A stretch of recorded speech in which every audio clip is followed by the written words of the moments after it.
Hey everybody, welcome back to the Dungeon Dive. I'm back here with a little Darklight video.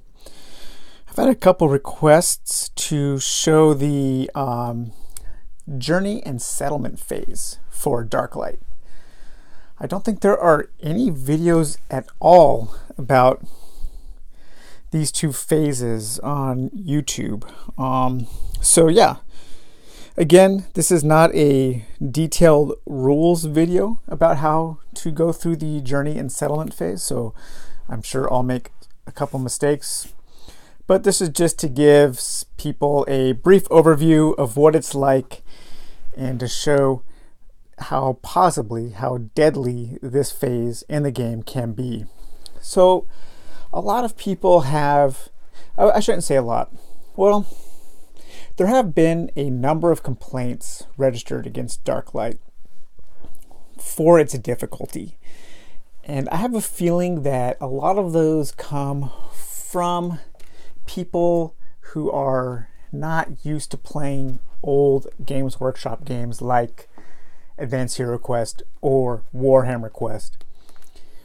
In those old games, it was quite possible for your characters to die simply by rolling a 1 at the wrong time. And that is 100% true with Darklight Memento Mori. That is just kind of the nature of this game and the games on which this game is based on.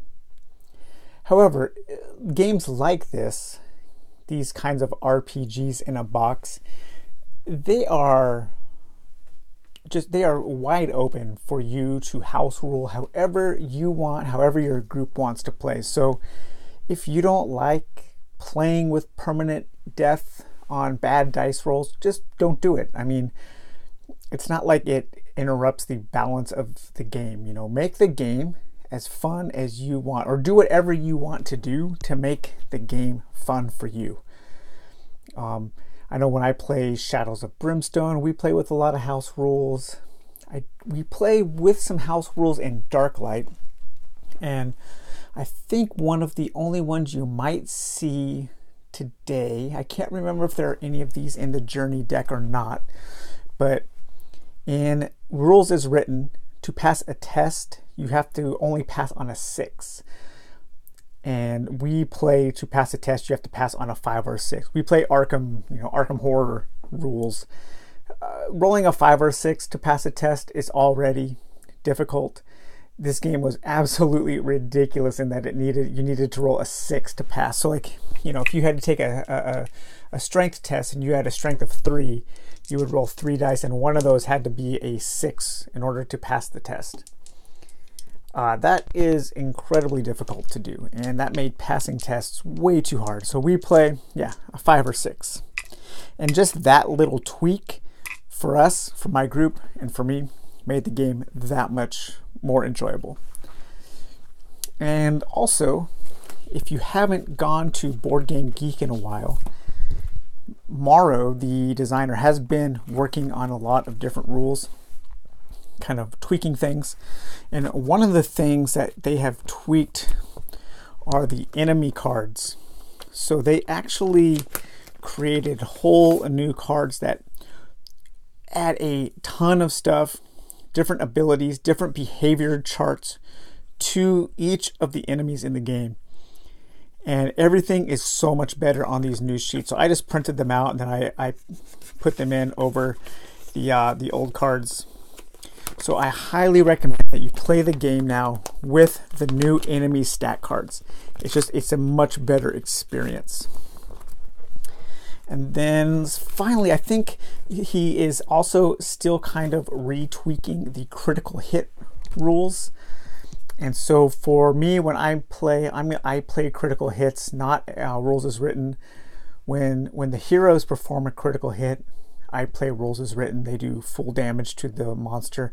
But when the monsters perform a critical hit on you, what I'm going to do is roll their damage dice. So if they rolled 2d6, I would roll 2d6 of a different color and then take whichever combination of the colors is highest. So there would be a 7 and a 7. It would be equal. Or an 8 and a 6. So I would take the 8 and then add whatever bonuses the enemy gets. Because the critical hits, as written, it's quite possible to one-shot kill a hero. So anyways, we've got 2 heroes who are on their way, 2 accursed, who are on their way. They just finished a quest, and now they are on their way back to the settlement to spend some of their money, to rest, and to see what other kind of adventures they can get into. Now, these 2 heroes were not in a group before. These are just 2 heroes that I have that I've already played a little bit. So we have the Black Knight Warrior, Ballast Go, and he's level 1. He just completed his first quest, and he has 30 souls and 19 crowns. And then we have over here, we have Sapona Tak. She's an outcast predator. She's level 2. She only has 3 souls and 155 crowns. So I actually haven't played this game in quite a while. I think she actually just completed a town visit. But we're gonna say that these 2, they met up on the road, and Ballast Go asked Sapona Tak to join him as he travels to a settlement, and then together they will undertake the next quest. So one thing that I also do is I play with all of my hero sheets in these card holders, because I don't like the big dashboard things that the game comes with. They take up too much space. And so these are nice. They keep everything pretty well organized, and you can move things around and position them how you want. And then I use these little cards to keep track of their health and insanity. In addition to also at the end of each quest, kind of just keeping an updated character sheet of everything that they have. And so this guy, the Ballast Go, he actually has quite a large number of items that he can sell. So the first thing you do on a journey phase is you have to pick which size settlement you want to go to. There's a level 1, a level 2, and a level 3, a hamlet, a village, and a town. The towns take 8 days to get to, the village takes 5, and the hamlets take 3. Depending on which one you go to, you'll have the opportunity to discover more special locations. So the hamlet is everything above this line here. So that includes a church, a marketplace, a tavern, and then one special location. And then we have the village is everything from this cliff line up. So you have everything that's in a hamlet plus 2 more special locations. And then everything on the sheet is considered a town. And if you go to a town, you have everything, including stables, and then 2 more special locations. So you have an opportunity to find 5 special locations. Depending on which level of town you go to dictates how easy it is to find certain locations. You roll 1d6 per level of settlement, and then you're trying to get one of the numbers. So if you wanted to, let's say you wanted to find the tattooist, you would have to roll an 8 or above. So already you know that if you go to a little hamlet, well, you're not ever going to be able to find a tattooist in a hamlet, unless there's some card or some power that lets you add to your settlement roll. And I don't know if there is or not. So one thing I want to do is because Ballast Go, because he has 30 souls, that is enough to level up to level 2. To level up though, I need to find a guild. And I think the guild is a 7. Let's see here. So the different settlement locations you have is you have a tavern, a church, the stables, a marketplace, a healer, the accursed guild. Yeah, that's what we need to level up. So we need a 7. An outcast's sanctuary, a blacksmith, a tattooist, jousting grounds, a dark enclave, the apothecary, the crypt, the castle, And that's it. I've actually never been, there's a lot of these I haven't been to actually. So yeah, so we need the Accursed Guild, and so we're looking at a roll of a 7 or more that we need to find it.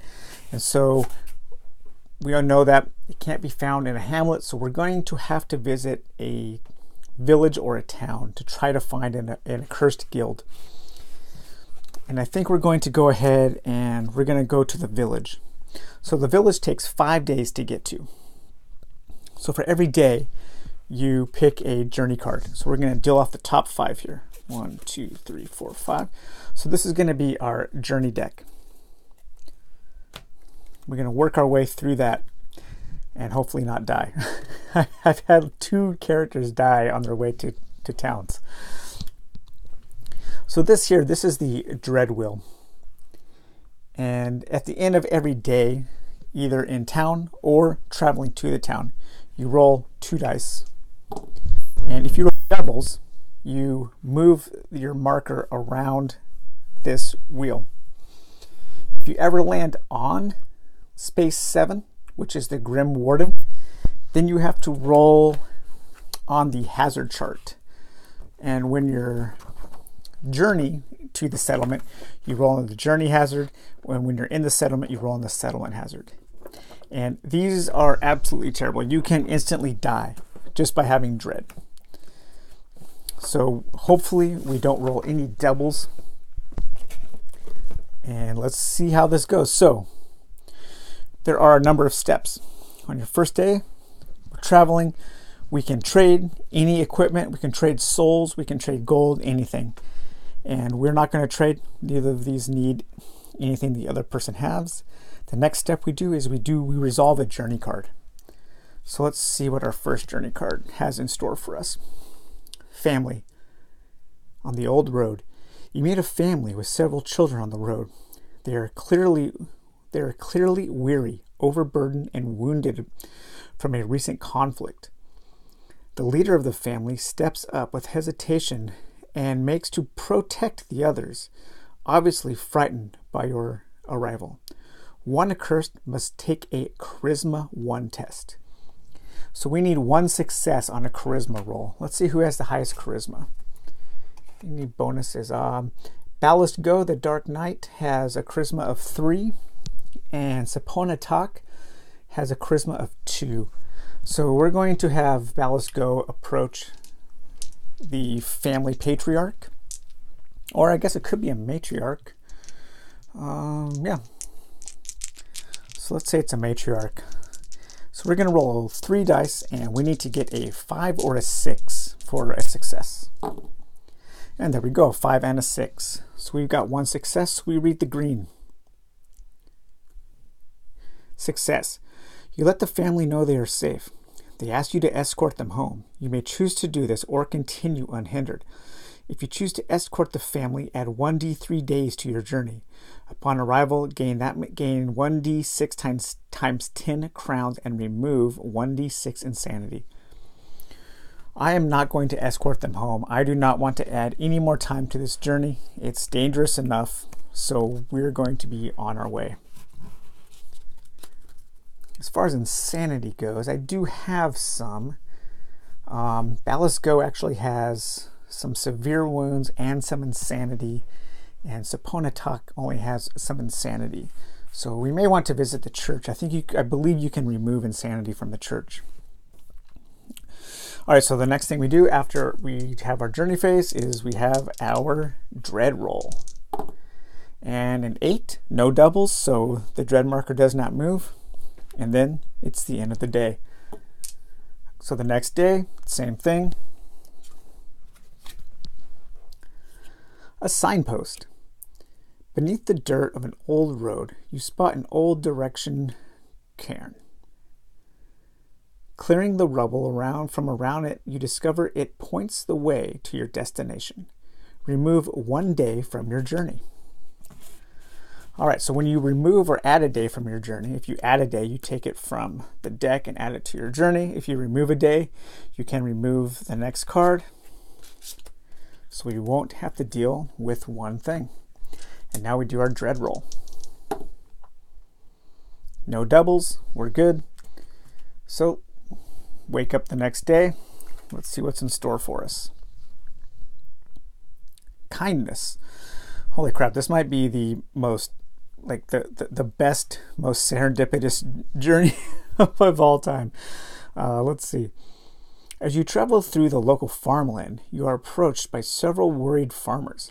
They explain that their year has been bountiful, but they require help to harvest the crops before the weather takes a turn for the worse. They ask you for your help in the harvest. Each accursed must decide whether to aid the harvest or continue unhindered. For those accursed who choose to help, each rolls a d6. Resolve the effect as follows. Okay, so I don't like to look at the results before I choose. So I'm gonna go ahead and help the farmers with their harvest. It's probably a bad idea. I should probably just get to town, but maybe I'm feeling a little guilty for not helping the family get back. So we're gonna say the black die is for Ballast and the white die is for Sapona. All right, so let's do 5 first. 5. Your excellent work and impressive skills means that the farmers offer you accommodations for the night. Gain 1d6 times 10 crowns and remove 2 severe wounds. You are no longer fatigued. Nice. All right, so Ballast Go actually loses all of his severe wounds. And I get 1d6 times 10 crowns. 60. Nice. All right, so that puts me up actually to 79 crowns. That's actually pretty good. That gets me more up into the realms of being able to afford something from the marketplace. Now, Sapona Talk, she rolled a 2, so let's see what happens to her. Your aid garners the appreciation of the farmers. Gain 1d6 times 5 crowns. All right, 15. So that brings her up to 170. All right, not a bad day. So again, at the end of the day, we're going to go ahead and roll our dread roll. No doubles. We're going to keep moving on. And this is the last day of our journey. Agony. Okay, that's more like it. Hideous sights plague your eyes. Thousands of skulls litter these lands. Severed skeletal heads of men and demons form grim constructions that grow more sinister in the dim sunlight. You must steel yourself to continue. Each accursed must take a Mind 1 test. All right, let's see. Ballast, his mind is 2. So I'm going to need 5 or 6. Oh, it rolled off. That is not good. All right, and Sapona, her mind is a 3. Man, if I didn't know how to roll that on that, I would have rolled that 6. And she passes. Okay, so Ballast Go does not pass. So let's see what happens to Ballast Go. The sights overwhelm you. Hallucinations and waking nightmares force their way into your mind. Suffer 1d3 insanity. All right, so that's 2 insanity.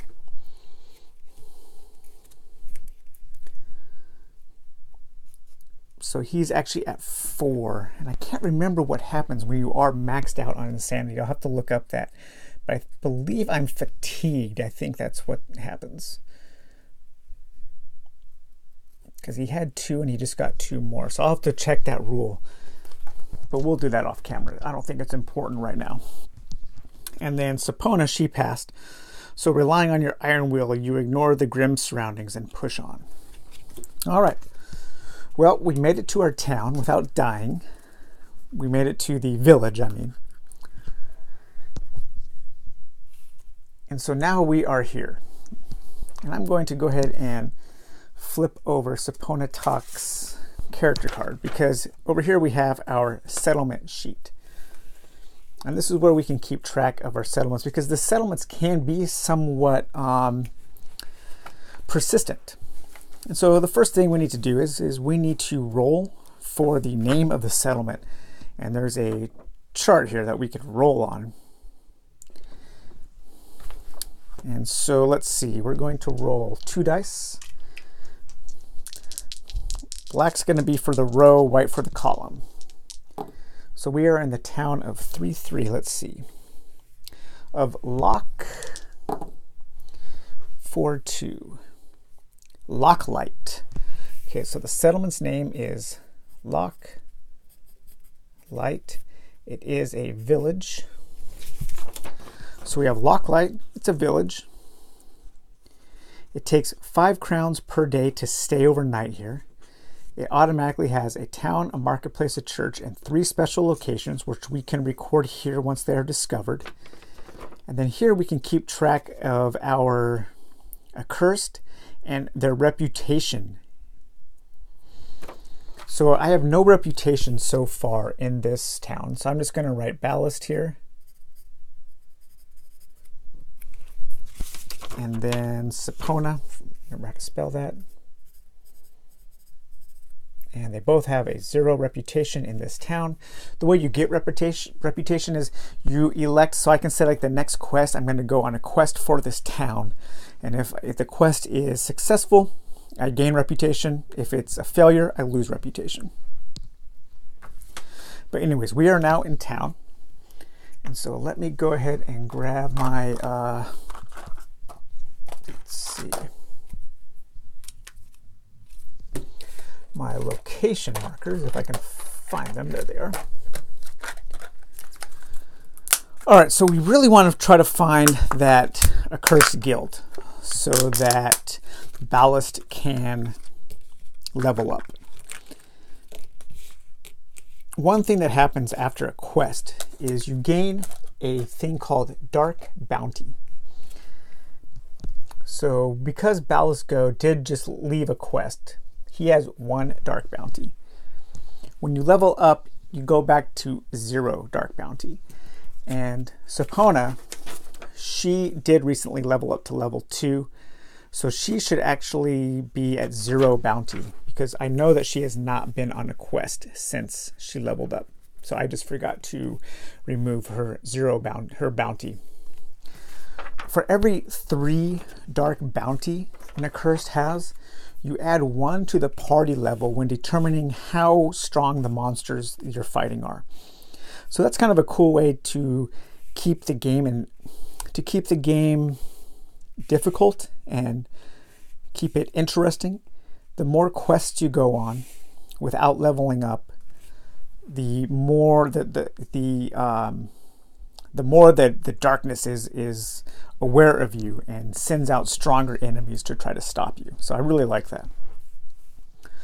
Anyway, let's see if we can find an accursed guild. So Ballast is going to go off into roaming the streets of Darklight, looking for the accursed guild, and he goes here for the day. Maybe it's somewhere out here. And so let's see if we can find that. And if I remember correctly, we needed to roll a 7 or higher to find that accursed guild. Yep, a 7 or higher. Nice. Rolled a 9. So he wanders off past the tavern, past the windmill, past the farms, all the way out kind of into the country, and he finds his accursed guild. Seems like something that should have actually been downtown somewhere, but this is an interesting town. The accursed have, maybe they're not welcome into the town, and so they have to be on the outskirts. So he's going to the accursed guild. All those who carry the token of the cursed heart, may seek help and guidance within this place. The Accursed Guild offers you a place of safety to attend to your esoteric needs and summon the Grim Warden. When choosing to visit the Accursed Guild, you may summon the Grim Warden and offer souls. Characters not tied to the Cursed Heart may also offer souls. After you offer souls, roll on the Accursed Guild events table. If you do not offer souls, you must choose a different location to visit. Offer souls. Offering souls allows you to increase your level. To gain a level, you must offer the Grim Warden number of souls as stated on the table below. You must gain levels in order. Levels cannot be skipped. Whenever you gain an even number, levels 2, 4, 6, and so on, you also increase your attribute scores or total health and sanity points as stated below. Choose one of the two following options. Okay, so I am going up to level 2, so that is an even number. So I can either increase one of my attributes by 1, or I can add 4 health and 1 sanity. Let's see here. What do I want to do? If I increase strength, my damage goes up for melee, and he is a melee character. If I increase my endurance to 5, that will help me with some evasion. Or I can increase my health. I think I'm going to increase my health this time. So first of all, it costs 30 souls. So I'm at 30 now, so now I'm down to 0. And then I will also go ahead and to my health, I will add 4. So I'm now up to 16 health, and I will go ahead and update on this little track here. 16. And then how much insanity? 4 health and 1 sanity. So my sanity is now up to 5, which means I'm no longer insane because I only have 4 insanity. So that's nice. I'm no longer fatigued, I believe. All right, so he's at level 2 now. And he also gets to pick a new power. And so we have the powers here. So you may also gain an additional melee or range attacks depending on your level. That doesn't happen for me for a little while. But I am at level 2, so I can pick a level 1 or a level 2 power.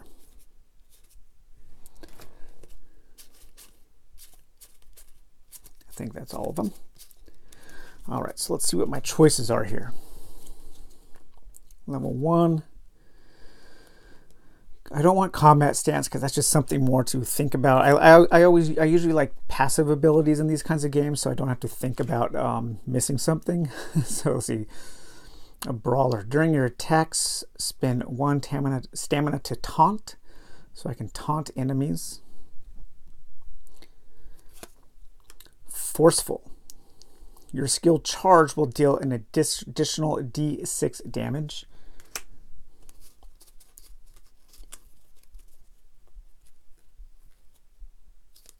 Wait, is this the... I think I might actually have the wrong deck. Nope. I have it. Warrior. Your skill charge. I don't know where charge is.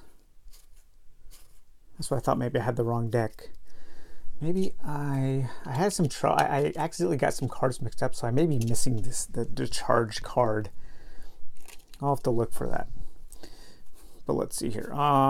Deflect. By holding a weapon in each hand, you will gain a +1 evasion. I don't like dual wielding. Off guard. If you evade and take no damage by the end of the melee attack, you may trip your opponent by spending a stamina. Okay. Shove. By spending 2 stamina before your movement phase, you will initiate shove. Shove. During this movement phase, you may step into squares occupied by other characters. Well, I think I'm going to take Brawler. So during your attack, spend 1 stamina to taunt. Every enemy adjacent to you turns to target you if they are not doing so already. You will also gain +1 armor against their attacks until the start of your next turn.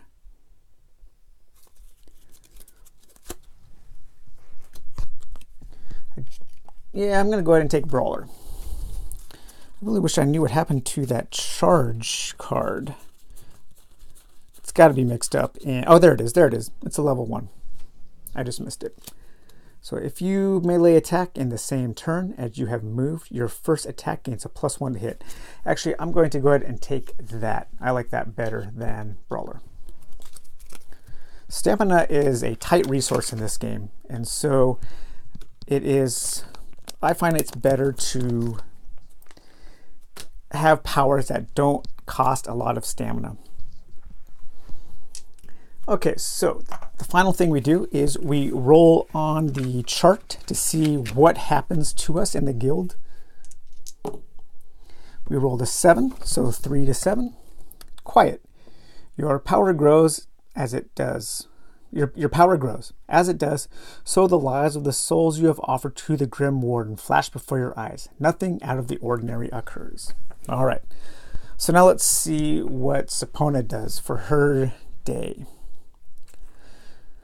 Now she has $155. I think, well, she also has some insanity. Let's go to the church and see if maybe we can lose some of our insanity. I think you can do that at church. She's going to go and she's going to pray. No, but looks like you can't lose insanity at the church.